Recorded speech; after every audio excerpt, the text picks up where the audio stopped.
And I think we're back. Hello again. Welcome to a delayed episode of Miskatonic Alumni Association. I'm one of your two hosts, Bill, and as always with me is Terry in the bedroom of doom. How you doing, Terry? Doing good, Paul. It's a nice, warm, sunny day down here in the southern half of the world. How about yourself? I think I'm doing okay. It's still pretty decent weather. Still pretty decent here. But, winter is coming, as the Starks would say. Well, I know I said it's sunny weather, but definitely not a sunny disposition when it comes to episode 8, at least for myself. I don't know about you, but I definitely, I definitely, as I said to you before, I'm finding the show much of a muchness, and Mm. episode 8 very much continues that trend, I think. Yeah, I didn't dislike this episode as much as I've disliked the majority of the episodes. I think there were a couple things they did very well in this, better than they've been doing in some aspects, but at the same time, it's done very little to win me over. I think like we were sort of wondering at one point like how were they going to manage to wrap up the show because they seem to be really treading water in a couple of the previous Yeah. episodes, so we got now down to the last like three or so episodes, and it just seems like they're really now running through it, at least for me. I think the last episode, if I remember right, it was like the Hippolyte episode, Yeah, right? Episode that's 7, right. Yeah. where she was stuck in this multi-dimensional time-shifting machine they Yeah. found at the observatory. And then I just remember at the end of that episode, Tick sort of reappears and he's holding that copy of Lovecraft Yeah, Country, yeah, right? that's how it ended. That was it. Yeah. And then I know it's zoomed in on the Diana's like comic book that had been by the dead cop. So And I that suppose that continues leads, into this episode. Yeah. yeah. So we once again get to see our crazy sheriff. Like I Yeah. don't know, like that's just another like really cardboard flimsy character. It's like racist sheriff with magic, etc., etc. But But Paul, like a quick yeah. question from me Okay. is I was a bit lost at the start of this episode. Like I had no idea like what this big funeral was for. Yeah. Okay.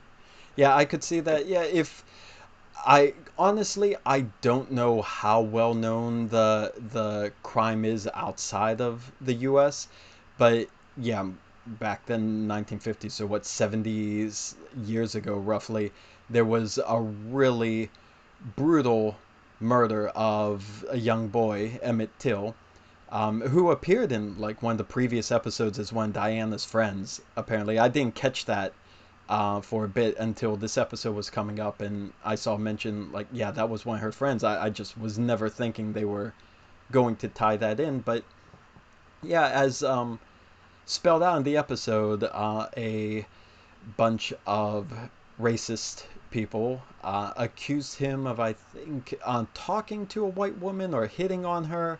And again, he's a 14-year-old boy, I think, and they brutally killed him just as described in this episode, which it's one of those things where you wish this was part of the fiction, but unfortunately, it's where they're incorporating what really happened. Yeah, there was a big community gathering because of it, where all the black community would just unite, and they had this funeral, and you could imagine from the description in this episode what was done to him, how bad the body was.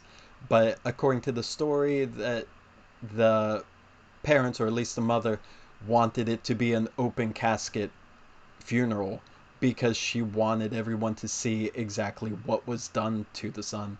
And we get that with the comments about the smell and people vomiting and just looking completely shaken in this episode. So yeah, that was one of the many dark moments in the history of U.S. civil rights history.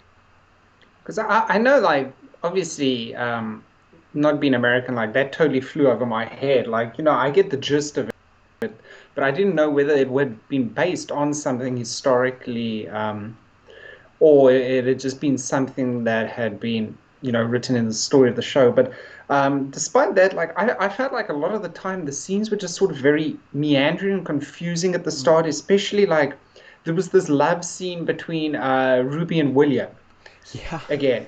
yeah, And I was just like sitting there yeah. going like, okay, I don't know why is this in the story? Like we already know about the relationship between their characters and the Yeah. dynamics, and it just felt like something to once again sort of get that HBO cred. That's what I was gonna Like, say. It was the HBO moment there. It's contractual right now. and then I remember telling you in the previous episode that had been set in Tick's past where we were introduced to Gian. I was like, I really hope they bring her back in the show and she can play some part Yeah. in it. And it's like they heard a tiny bit of what I said Yeah, and they brought her yeah. back.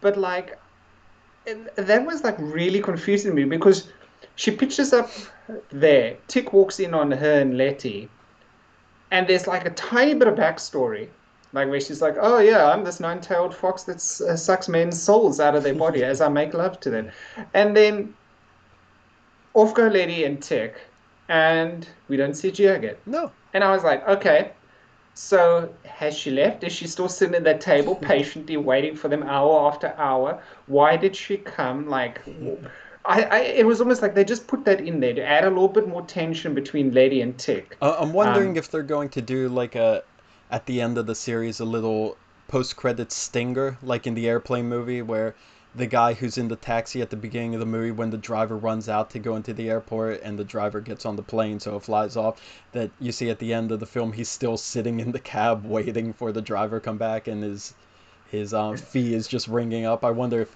it's just going to cut to Gia sitting there at the table and like, oh, I guess I'll just help myself to some tea.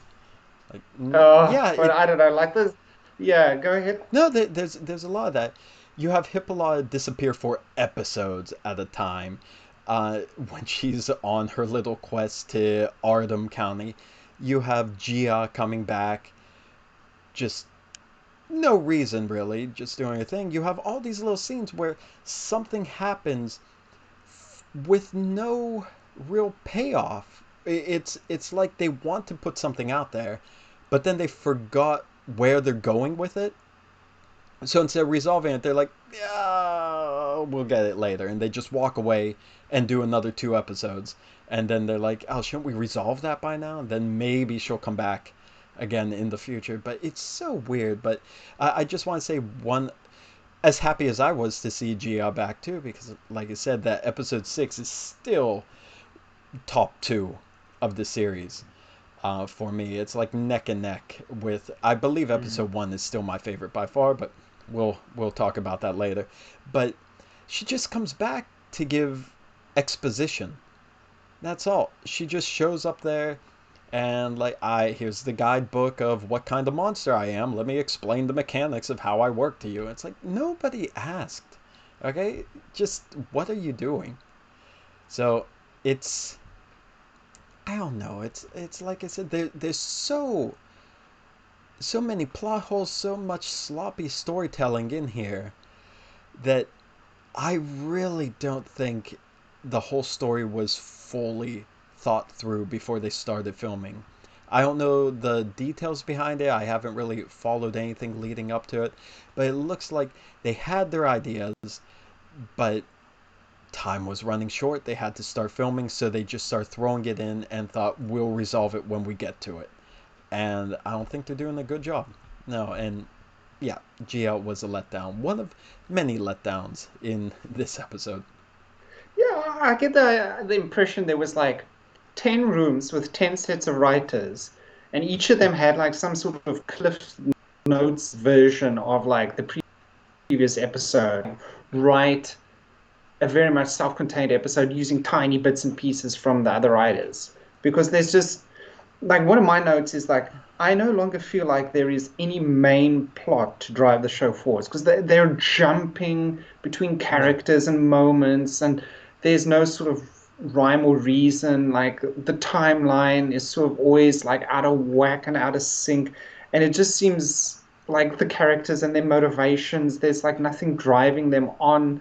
And you're just sitting there going like, okay, so that's 15 minutes that passed. This ad break's giving me some respite, and then you just repeat that a couple of times. The show's over, and you go like, yes, I watched this episode. That is all, and you forget about it, and you move on with your life. Like, I Yeah. just I feel like there could have been like a really well told story within these first 8 episodes. They would we would get invested as viewers in it, and we would get invested in these wonderful characters that have been created.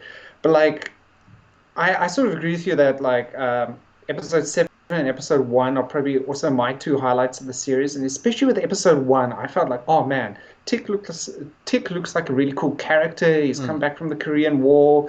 He's got this whole sort of love of reading and pulp fiction, and he's just become a one-dimensional guy that punches his abusive father Mm. and seems to have nothing else to him. And I just don't know. I don't know. Yeah, Like, the I don't character think is there's a still single. not growing. There's still no development, and you point this out multiple times in the past that his whole character arc just stopped, like right at the very beginning. There's no evolution of him, and he's supposedly the main character, but I don't know. Right now, it doesn't seem like he is the main character, and I'm not sure who the main character might be. Yeah, and I felt like Letty was at the start portrayed as like a really strong woman.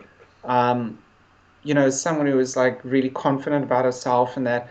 But now it also feels like a lot of the time she's just become this sort of damsel in distress, or not always in distress, but she's also become less strong.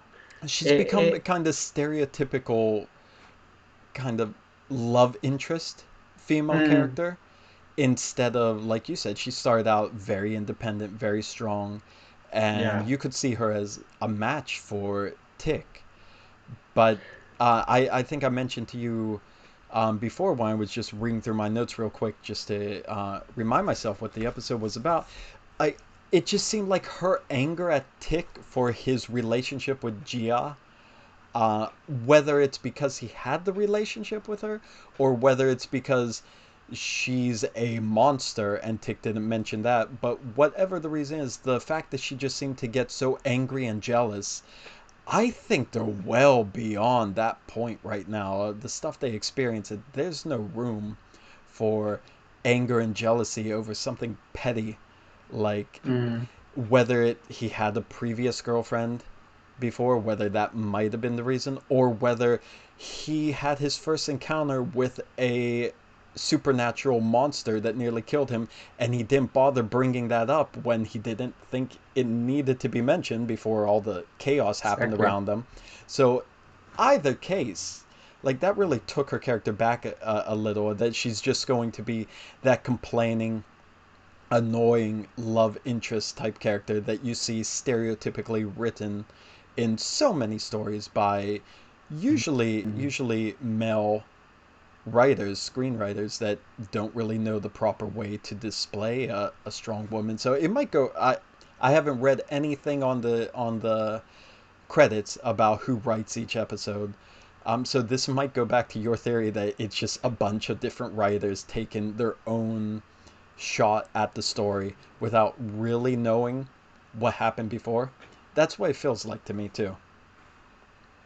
Like, I think for me, the most telling thing, like, probably my last word in this rant about the characters, and how they read it, is that probably my favorite character is still the character that died in Yeah, episode 2, yeah, Uncle yeah, George. And, like, no one has managed to surpass yeah, this character that was in for, like, just about 2 episodes and yeah. died, I which is actually stopped crazy. myself from cutting you off earlier and bringing up wishing Uncle George was back. But yeah, you mentioned it. He was the glue. He was the keystone of the series, and you just don't realize it. His first 2 episodes, you think the series is new, it's early.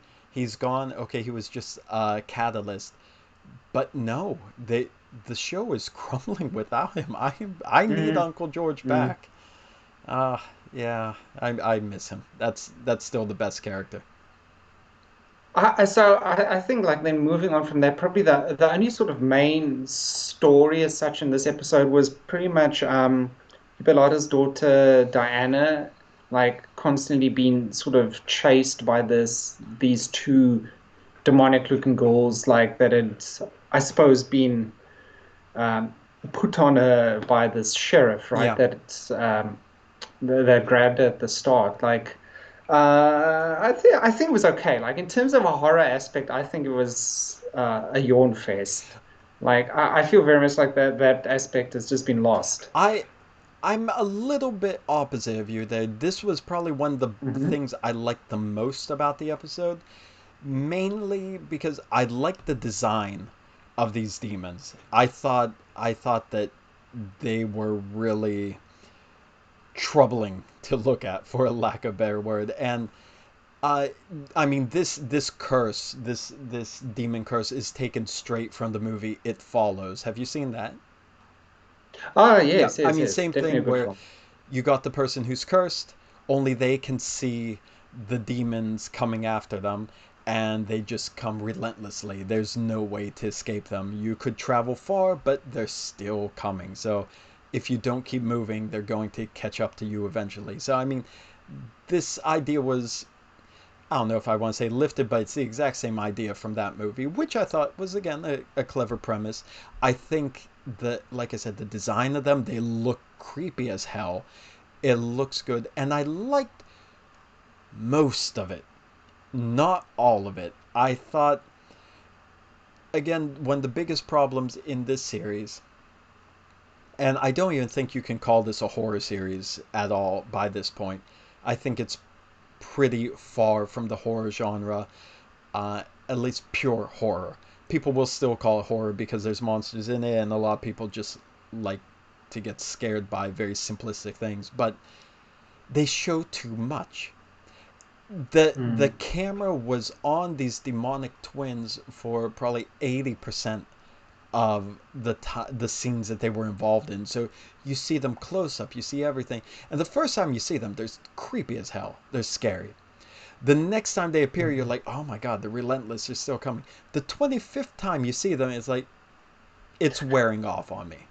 Okay, and I mean, even Diana by the end of it, she's like, oh, screw this. I'll just get a pipe and just beat the hell out of them. Because even she's not scared anymore because she's seeing them constantly.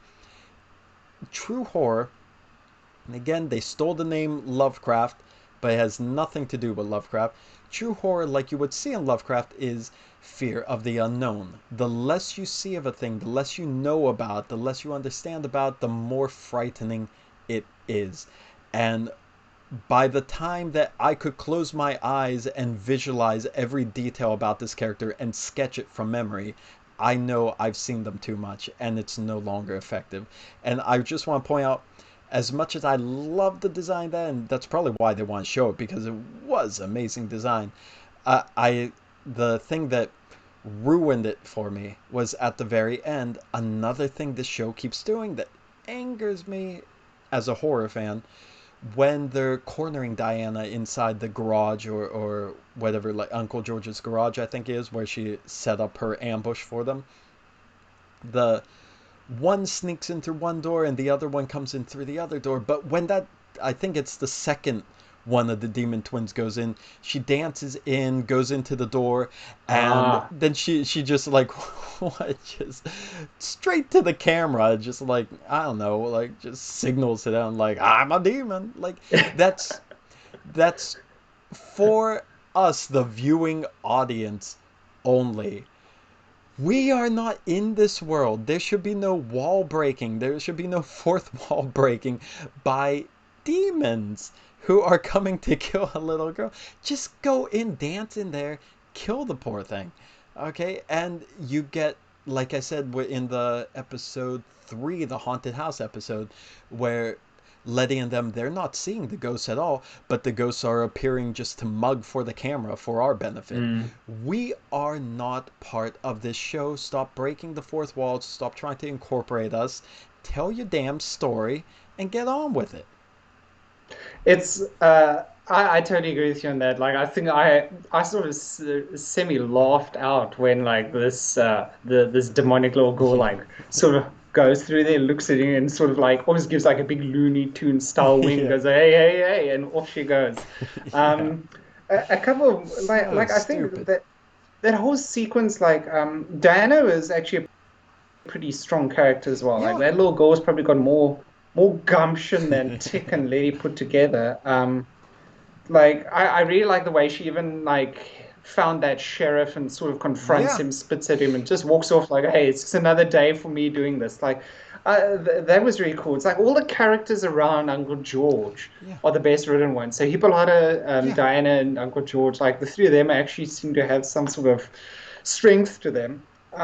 Like I suppose a couple of final like things from me was. Um, I was a bit confused about this one section with Christina, Mhm. where she seemed to have hired two men to beat the crap out of her and then kill her. Yeah. Yeah. Like I didn't understand I that. actually Like any idea I what? was half watching when it happened, and then when I look back, I'm like, are they really killing her? I'm missing. I had to rewind it and go back and like actually focus and watch the scene. But I think what it is from Ruby's comment to her, where Ruby's talking about Emmett Till's murder and saying, "You don't care, do you?" And Christina, like, no, because like, why would she really care about the affairs of mortals when she's trying to become immortal? The affairs of the common people were not of any interest to her. But I think she really is in love with Ruby. I think she really is trying to have that human connection with Ruby. And I think she went through it because she said like she doesn't experience this stuff. She doesn't experience this pain. So I think she wanted to be killed the exact same way that the boy was. So she would, in her way, understand that pain that Ruby is going through and understand the pain that's affecting that community, even though she doesn't care about the community. She only cares about Ruby. But I think she actually did it as an act of love, to be honest. Mhm. To me, that's what I got out of it. Yeah, I mean that makes sense when you point that out, right? Like, I think like a few other things was I was really happy finally to see our good friends the Shoggoths return, like you know, a little cameo appearance right at the end, and Ah, you conveniently kill every single yeah. cop outside the building that was shooting there. Can I say I was so angry to see the Shoggoths again? Look, I'm sort of like a bit confused though. I'm not sure who was controlling them or how did they magically appear there just as Tick sort of appeared. Now, Like, are they connected to yeah, him? what I think it is I think that was the spell Montrose cast when they wanted to do a protection spell on Ah, Tick, and that was the spell they cast. So it's sort of like when the Shoggoths, and God forgive me for calling these things Shoggoths because they are not Shoggoths, but that's in this universe they are. But you remember in episode 2, like the Shoggoths come to defend Christina. So she's the one who taught the protection spell, or maybe like she's the one that was um where she knows the magic for it. So it would make sense that if they cast a similar spell on Tick, it would be to summon Shoggoth to protect him. And again, let me go back to my rant because I only have negative things to say these days, it appears. Again, in the aspect of horror, okay, the more you show of a monster, the less scary it is. And here comes a Shoggoth that was supposed to be a frightening creature, but now it's like a dog. It's like a guard dog for the main characters who are now so desensitized to these monsters they really don't flinch when they appear anymore. Again, Lovecraft mm. in name, not Lovecraft in substance, because anything like this in a true Lovecraftian story would be so horrifying that people would be losing their minds from terror. This is not Mhm. horror at all. It's a pulp story, and it's a science fiction pulp story that has a lot of I can't even say potential because the potential's gone, but it was created with a lot of potential and it was squandered, which is sad. I know we still have 2 episodes left, but I think the writing's on the wall by this point. Yeah, I don't think this one's going to effectively join the pantheon of great HBO shows. But I'll probably have more to say about that, like once we wrap up the entire series. Yeah. I think that was actually all I really wanted to say about this episode. I suppose the less time we spend, the better, unless there's anything you'd like to add. No, I mean, just taking a look back at my notes, I think we covered the main points because, unlike the earlier episodes, it's not really themes in it anymore. Like we Hmm. said, they started off pretty strong, but the episodes afterward just seem to be, I think meandering was the best word you used there. They're just wandering off in random directions. It's like trying to control a group of toddlers in a toy store. Mm. And it's like you have all these great ideas, but they see something shiny and they start running off, and you just like grab one, pull it back, and the other two are just wandering off somewhere. You lose one kid for 20 minutes, you're searching for it. Like, where did the other ones go now? There's just no Hmm. wrangling of all these ideas that you brought in the first place. And I don't know how they're going to wrap this up. I think this show needs to be watched twice to fully understand all the nuances of it, but I don't think I'll want to watch it a second time by the time it's done. Mm. That's what Yeah, breaks my heart same. about it. Yeah, so I don't really have anything more to say about this one, except one more thing I will point out. Hippolyta's missing again. The hell? Like this woman, her like main trick in the series is to just walk off screen and be forgotten Because for episodes. I remember Diana like sort of like is shouting, I think, at Tick and Montrose at some point, like, where's her mother? And Yeah. Montrose just keeps telling her, oh, she's on a trip, a guide trip. But I know during the episode, like Diana actually stumbles across the car, Woody. So obviously she knows Yeah. something's happened to the mother, but Yeah. I think it's sort of glossed over almost. Like nobody's like, oh man, I wonder like is she still trapped in this multi-dimensional rift or anything like Yeah. small things like that might actually let Yeah. us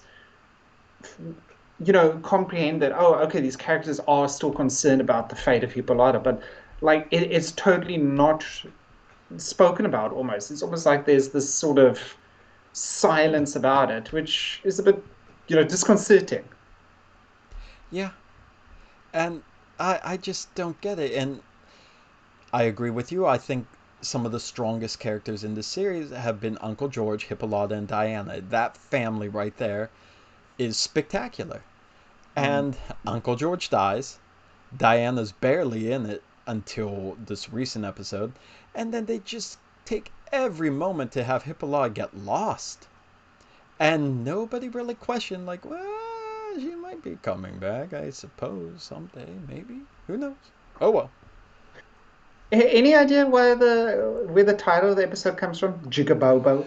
Yeah, I do. Unfortunately, I believe I do, and I don't know if this video or podcast is the best place to explain the meaning behind it. If we want to stay on YouTube, needless to say, growing up, I heard a form of this with again, I if nobody knows, I don't really feel like teaching them. So a form of this as a racial slur for black people, and Bobo being the nickname. I don't know if it was the real nickname of Emmett Till or at least the nickname they gave him in the series, Oh, replacing the okay. correct, if you want to say correct, slur word that goes in that place. So yeah, I do. Hmm. Maybe after the camera stops rolling, I'll explain it to you. Oh man, well, Sadly. this has been an episode of learning for me, like Yeah. asking about the death of Emmett and slurs from a time before. But well, Sadly, I will have to admit I wasn't raised in a extraordinarily liberal part of the country. So I heard my fair share of terms that are all too familiar to me watching this show. And yeah, it's an uncomfortable reminder of a past I left behind decades ago. So it's really shocking to hear this stuff again because now, like I said, I live in a country where this really isn't a thing. I haven't had to deal with it or put up with people like that. And yeah, this brings it right back to the forefront of the memory. It's horrible the stuff that happened in that country, and I'm glad I wasn't alive back in the days that this is set in because I can't imagine what that's like. Well, I think with that, maybe it's a good time to wrap this one up. I think we will be releasing another episode as well for episode 9. Yeah, that'll be coming very Right. soon. Very So soon. Yeah. at least we're working our way through this. I'm surprised we can get as many talking points as we can out of each of these episodes. I So believe it's easy to yeah. complain. So yeah, I think as long as this show stays bad, we're gonna be able to talk about it. Oh man, I just keep remembering that old film with was it Walter Matthau and I can't remember the other actor, but it was like two grumpy old men. And Yeah, it's yeah, just like yeah. these two old guys Yeah. complaining about stuff. I'm like, yeah, well, that's probably so far what our talk about this is going. But yeah, I think as always, people can sort of check out the. Oh man, I need to make a list to reference each time. But I know there's the Instagram, there's the Twitter, there's obviously this in an audio podcast form. There's the YouTube that people might be watching this on. Have I missed any out? I'm not sure. Twitch eventually. Twitch eventually. I think, yeah, I mean, we've got a channel set up there. So it's just a matter of hitting that. And I think that's all, right? Just really those 5 channels if people want to choose their poison and go for it. Pick your poison. And Yeah. as always, like interaction on any of those is always appreciated. Yeah. And I Always. suppose like we've got to give a shout out again to some of the fellow Lovecraft fans at I always got to remember HPLHS. Yeah. It's a bit of a mouthful, but the Yeah. Historical Society, the Lovecraft Historical Society, They're amazing. Yeah. And yeah, I best think found once on we Facebook. get Yeah. through these episodes of Lovecraft Country, yeah, we'll be doing a lot more free form episode on free form, not discussion episodes, but more showcasing a lot of the stuff, particularly a lot of the cool stuff from the HPLHS. I'm looking forward to those episodes. Yeah, I think like probably like the best thing about being a fan of Lovecraft is it's not just like self-contained in his books. It's Yeah. like there's this whole universe of like connected sort of media in a way. So similar to you, I'm also looking forward to hitting that. But yeah, that's in the near future. Yes, indeed. Yeah. So I think we're done here, right? Yep, that's Yeah. all from me. Yeah, that's all. Stay tuned for the next episode, episode 9, almost done with Lovecraft Country, and hope you join us there, please. Yeah, thanks for everything. Thanks for watching if you got this far, and yeah, we'll see you next time. Take Yes, care. yes.